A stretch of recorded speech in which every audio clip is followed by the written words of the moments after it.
Casimiro, alam ni Nery ang lakas ko. Luis Nery at Cuadro Alas nagkasabay mag-training sa isang gym. Ito at pag-usapan natin. Pero bago ang lahat, pag-subscribe po ng channel ko. Huwag na rin kalimutan i-click ang notification bell para lagi kang una sa balita. Mabagal na laban ang aasahan. Balita sa mga pambato na isasalang. Pasabog na video, lahat yan nandito.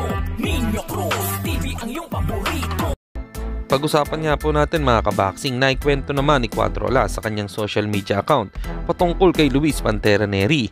Ayon nga kay Casimiro, lilipad na naman ang ulo ni Nery. Matik daw di umano ito 8 letters and 2 words na ang ibig sabihin ay easy work. Mag-i-ensayo daw ng mabuti itong si Nery ngayon dahil alam niya ang kakayanan nito.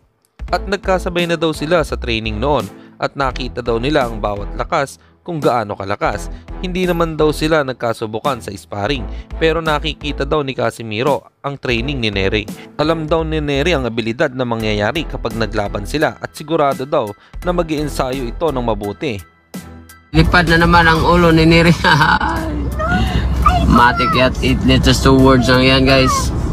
I think guys magtitingning na mabuti si Luis Nery ngayon kasi alam niya naman ni Luis Nery yung kakayahan ko at nagkasabayan kami sa training dati at kami pareho puro na nakikita namin yung lakas namin kung gaano kalakas. So yung lakas namin ngayon nagkasubukan na kami pero hindi kami nagkasubukan na nag-sparring pero nakikita ko yung yung training niya, yung sparring niya, yun.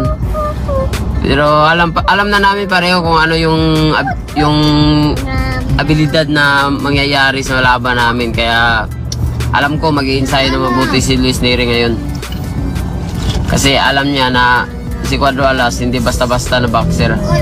So malakas din. Kaya pareho kami dalawa na hindi mag-iingat sa laban. Kasi pareho kami dalawa na pag matamaan talaga yung kalaban, bagsak talaga. Pero yan, ano ba gusto nyo nating mangyari kay Luis Nery, ha? Paparitay rin na natin yan. Hindi naman basta-basta din na boxer yan. Marami na rin yan pinapatulog. Pero dito sa kakayahan ko, wala pa yan. Malalaman din natin yan kung sino talagang magaling sa laban na yan. Kasi alam naman natin, may lakas din si Luis Nery. Pero alam ko, magtitinig talaga naman buti si Luis Nery dyan. Kasi alam niya na yung lakas ko eh. Alam niya na yung kakayahan ko. Pareho kami ng lakas talaga. Pero madiskarte lang kasi ako. Si Luis Nery, bara-bara lang yan. Parang suntukan sa kanto-kanto ba? Bara-bara. Kita niyo yung titi guys. Yun si Titi, mas paskel yun. Yun ang pinakamalakas, totoo talaga. Yun ang pinakamalakas sa lahat ng boxer sa division namin. Sa 118, 120, 122. Ganun kalupit. Yan ang pinakamalakas. Pero pagdating sa kay Cuadro Alas, wala, sleep.